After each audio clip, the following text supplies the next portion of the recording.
we have discussed various special discrete and continuous distributions which arise frequently in practice.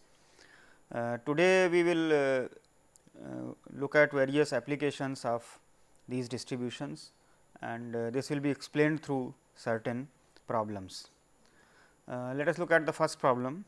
A vaccine for desensitizing patients to bee stings is to be packed with 3 vials in each box. Each vial is checked for strength before packing. The probability that a vial meets the specifications is 0.9. Let x denote the number of vials that must be checked to fill a box. Find the probability mass function, mean and variance of x. Find the probability that out of 10 boxes to be filled, only 3 boxes need exactly 3 testings each. Now, let us look at the setup of this problem. So, in each box we are packing 3 vials, but the vial has to be checked. So, it may meet the specification or it may not meet the specification. We are assuming that all the vials are having identical probability of meeting the specification, and each checking is done independently. Under these assumptions, the vial meeting a specification or not becomes a Bernoullian trial. So, this is a sequence of Bernoullian trials.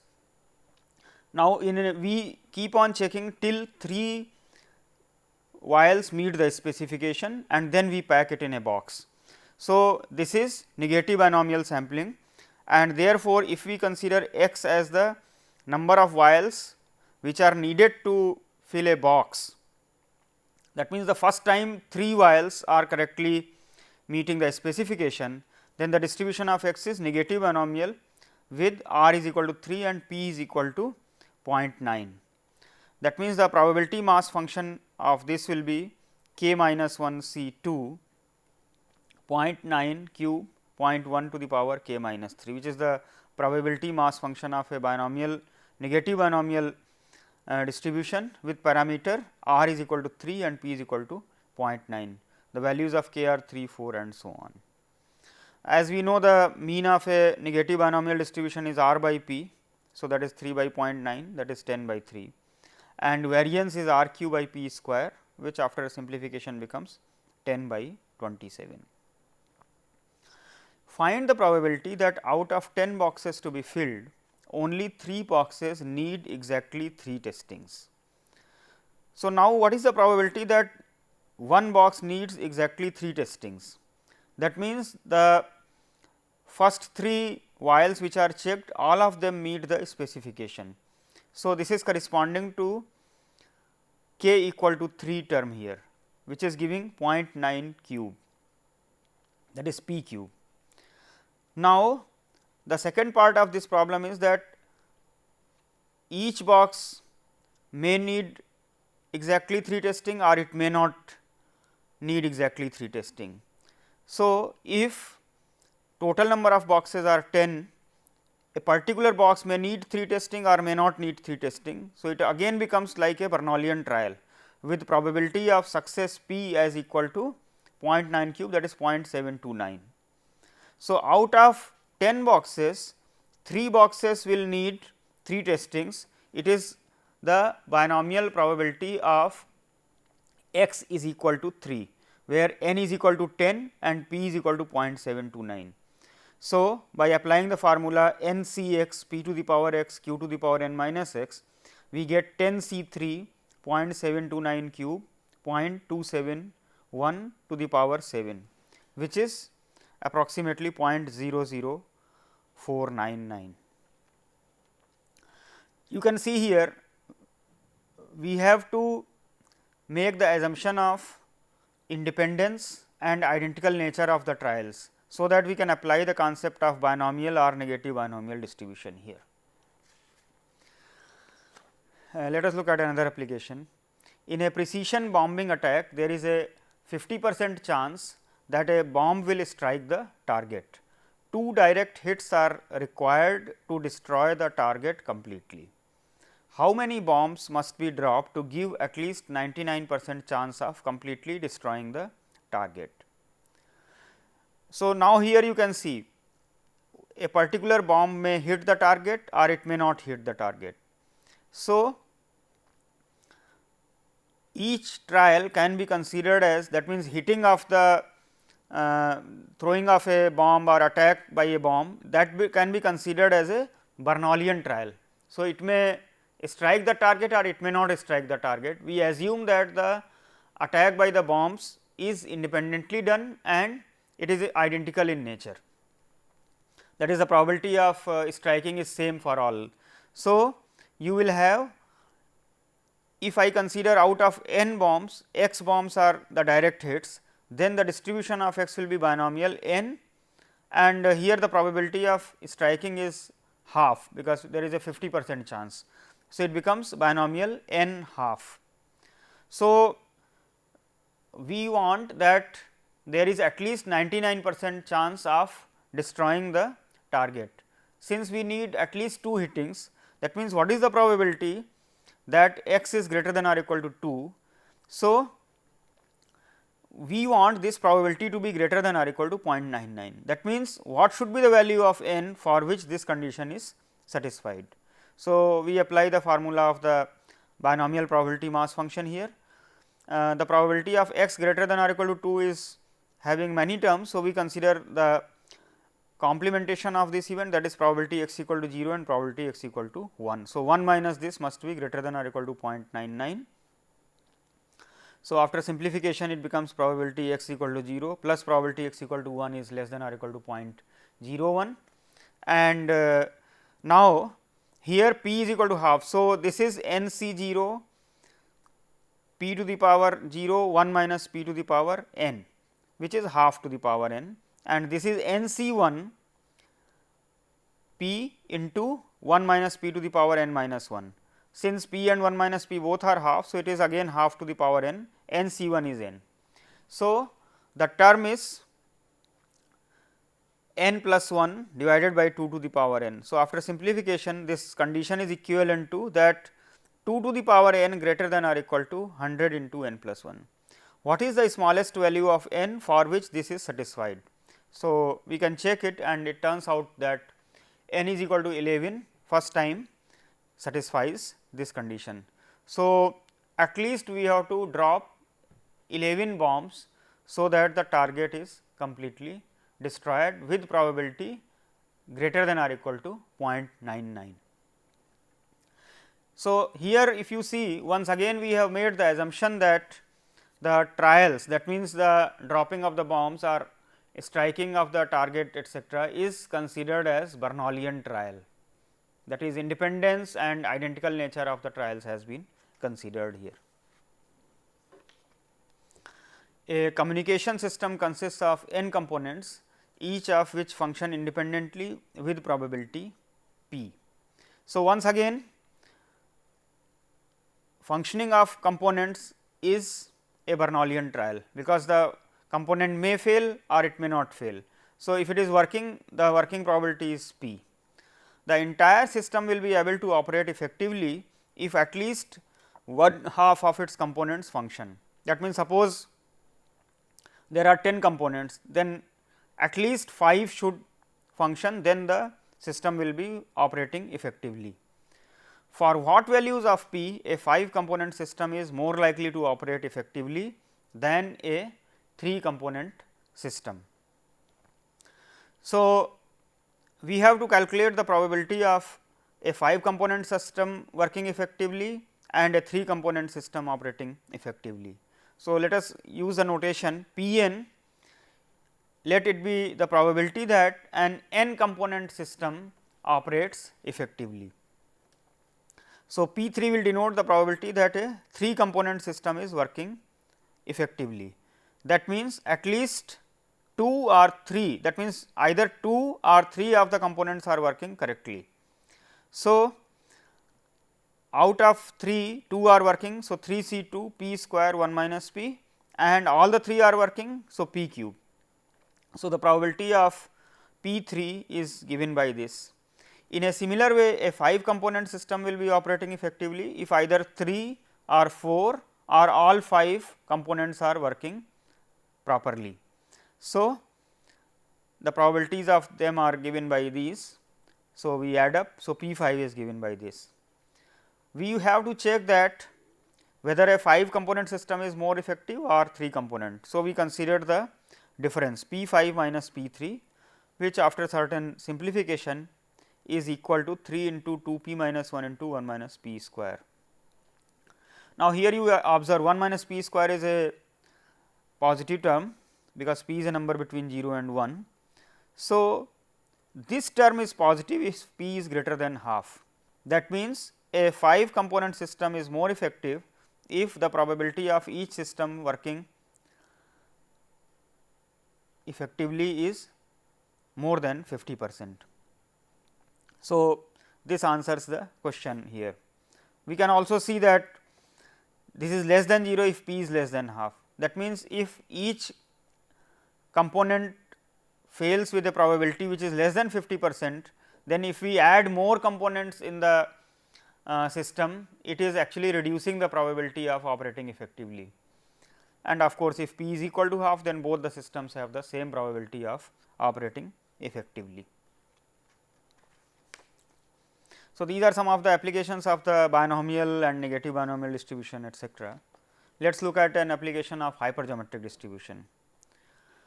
A purchaser of electronic components buys them in lots of size 10. So, the policy is to inspect 3 components randomly from a lot. So, each lot is having 10 components. So, what the purchaser will do, he randomly selects 3 components or 3 parts from that lot and he inspects them. If all the 3 are okay, non-defective, he accepts the lot, otherwise he rejects the lot. Now, it is known to us that 30% of the lots have 4 defective components and 70% of the lots have 1 defective component. So, in general, what proportion of lots the purchaser will be rejecting? So, in place of probability of rejecting, we can calculate the probability of lot getting accepted. So, the lot is accepted. Now, this is conditional upon 2 types of possibilities, that the lot has come from the set where 4 defective components are there or where 1 defective component is there. So, we can apply the theorem of total probability. The probability that the lot is accepted given that the lot has 4 defectives into the probability that the lot has 4 defective plus probability that lot is accepted given that lot has 1 defective multiplied by probability that lot has 1 defective term. Now, we evaluate these probabilities. So, probability that the lot has 4 defectives is 0.3, because 30% of the lots have 4 defective components, and similarly the probability that the lot has 1 defective, that is 0.7. Now, what is the probability of the lot getting accepted if the lot has 4 defective items? So, total number of items in the lot is 10, we are selecting randomly 3. So, the lot will be accepted if all the 3 checkings which have been done from here are for the good ones. So, since the lot which is having 4 defective, 6 will be good. So, the 3 which the purchaser has selected must be all good. So, it is 6 C 3 and out of the bad ones none of them is selected. So, 4 C 0 into 6 C 3 divided by 10 C 3, which is the hypergeometric probability. In the second case, if the lot has 1 defective, so out of 10, 9 are good, 1 is defective, and our selection all the 3 must be from good. So, it is 1 C 0 9 C 3 divided by 10 C 3. So, after simplification this turns out to be 0.54. So, probability of the lot getting rejected will be 1 minus this, that is 0.46. So, 46% of the lots get rejected, which is quite high, which is understandable, because the person checks and each of the components which are checked must be all right, then only he will accept. So, the condition is relatively tough, and therefore, almost 50% of the lots are actually getting rejected under these given conditions.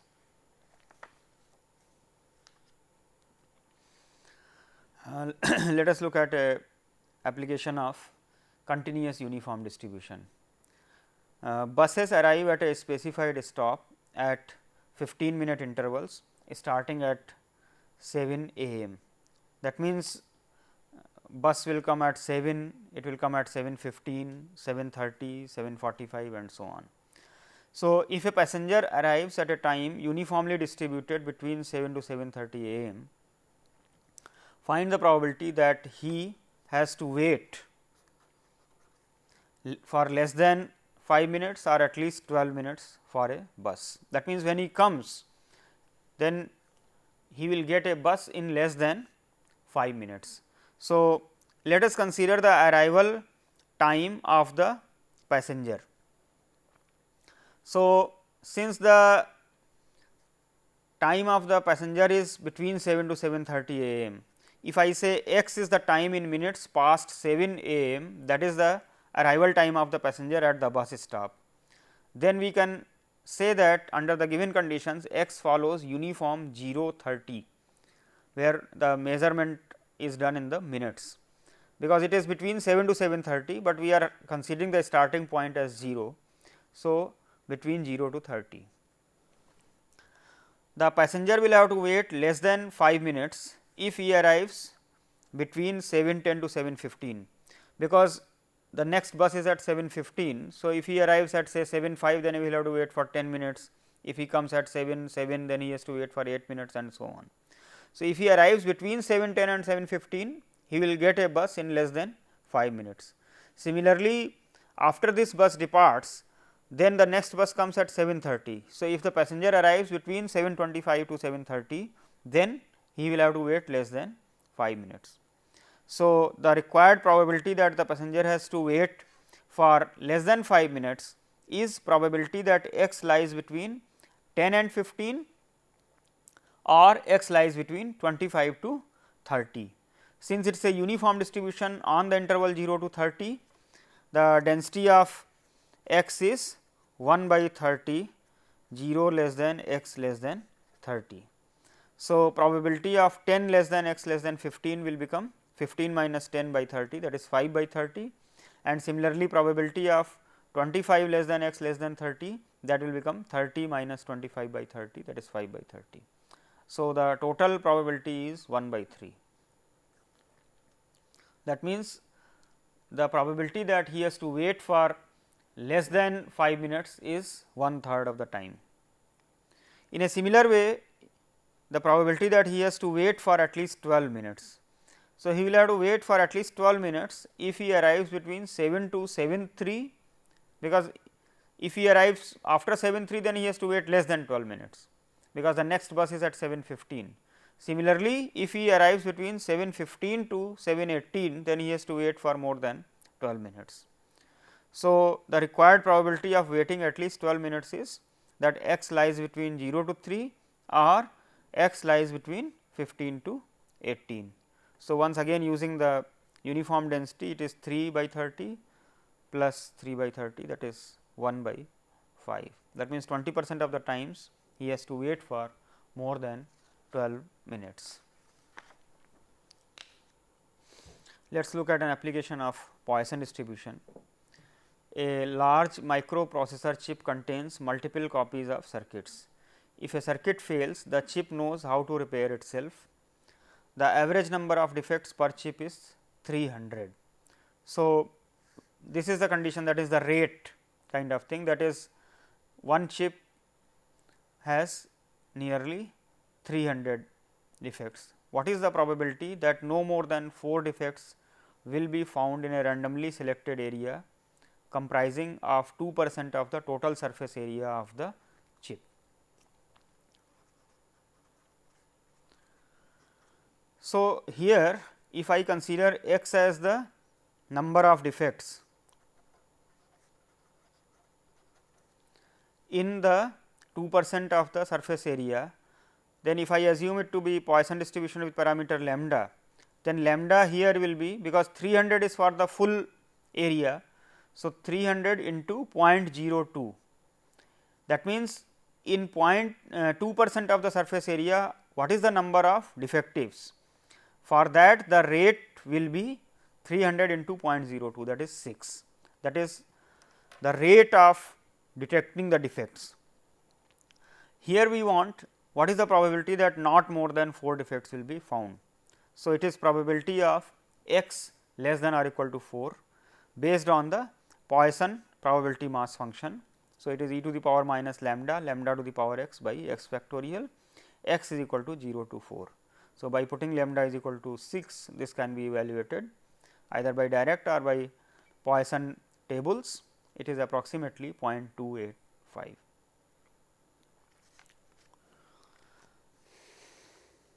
Let us look at one more application of the Poisson distribution. Suppose x is a Poisson lambda distribution. What is the probability that x is an even number? As we know, in the Poisson distribution, x can take values 0, 1, 2, 3 and so on. That means, any non-negative integer value. So, the probability that x is even is probability x equal to 0, probability x equal to 2, etcetera. That means, e to the power minus lambda, lambda to the power j by j factorial, where j is of the form 2 m. So, we can write it in this form, m is equal to 0 to infinity. So, if we take out e to the power minus lambda, the infinite series is actually the sum of e to the power lambda plus e to the power minus lambda divided by 2. So, it is equal to 1 plus e to the power minus 2 lambda by 2.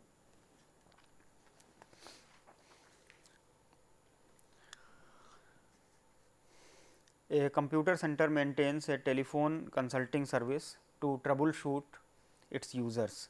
The service is available from 9 a.m. to 5 p.m. each working day.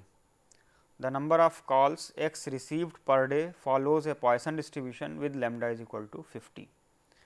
For a given day, find the probability that the first call will be received by 9:15 a.m., after 3 p.m., between 9:30 a.m. to 10 a.m. So, let us look at the modeling of this problem.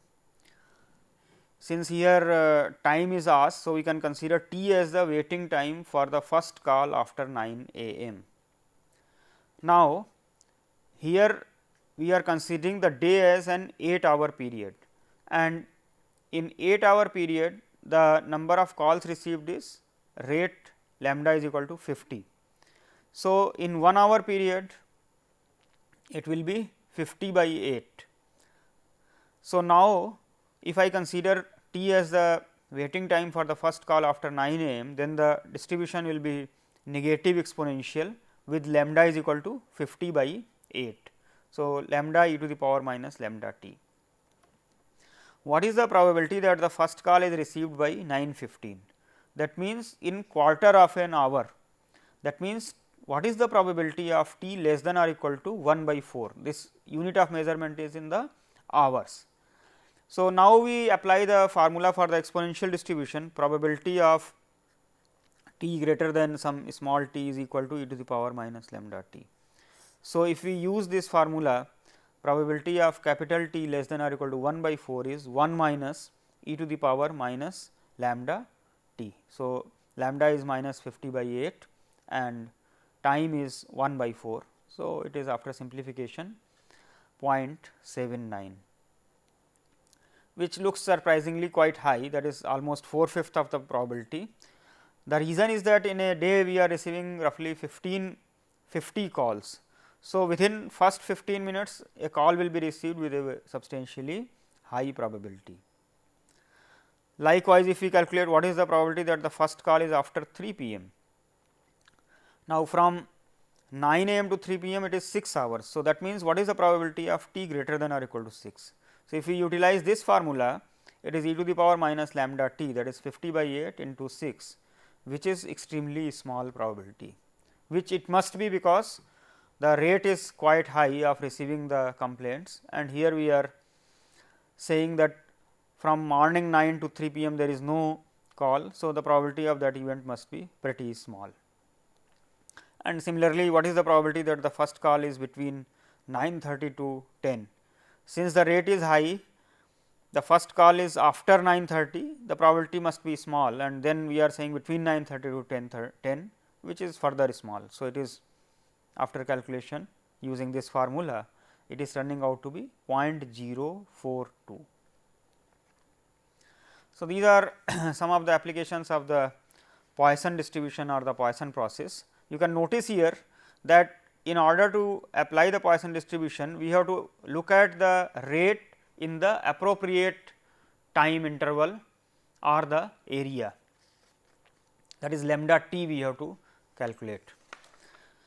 Let us look at the life span of a certain component used in a CPU is assumed to follow a gamma distribution with average life 24 and most likely life 22. It is measured in 1000 days. So, that means, average life is 24,000 days and most likely life is 22,000 days. Find the variance of the life span. So, the standard form of a gamma distribution we have considered as a waiting time for the rth occurrence in a Poisson process. So, we had the parameters r and lambda, and the form of the probability density function was given by lambda to the power r by gamma r e to the power minus lambda x, x to the power r minus 1. So, if we take the mean of this distribution, it was r by lambda, that is given to be 24. The most likely life. So, by most likely life we mean the maximum value of the density function. In the discrete case, it would mean that the point corresponding to the maximum probability mass function, and if we take analogous value of that in the continuous case, it means the mode of the distribution. So, if we have the density function like this, then the maximum value is attained at this point. Now, for a gamma distribution, the maximum value can be calculated. So, here the density function is given by this, we can use the ordinary calculus by looking at the derivative. So, f prime x is 0 for this, that is x is equal to r minus 1 by lambda, and at this point we can check the second derivative, it is actually negative. So, this is x is equal to r minus 1 lambda is the mode of the distribution, that is the maximizing point. It is given here that r minus 1 by lambda is equal to 22. So, we have two equations, one is r by lambda is equal to 24 and another is r minus 1 by lambda is equal to 22. So, if we simplify this, we get r is equal to 12 and lambda is equal to half. So, the distribution of the lifespan of CPU of a certain component used in CPU is specified as a gamma 12 and half. So, now if we want the variance of this lifespan, variance of a gamma distribution is r by lambda square. So, after substitution it becomes 48 and in 1000. So, 48,000 days, that is in the squared units. So, we will stop here.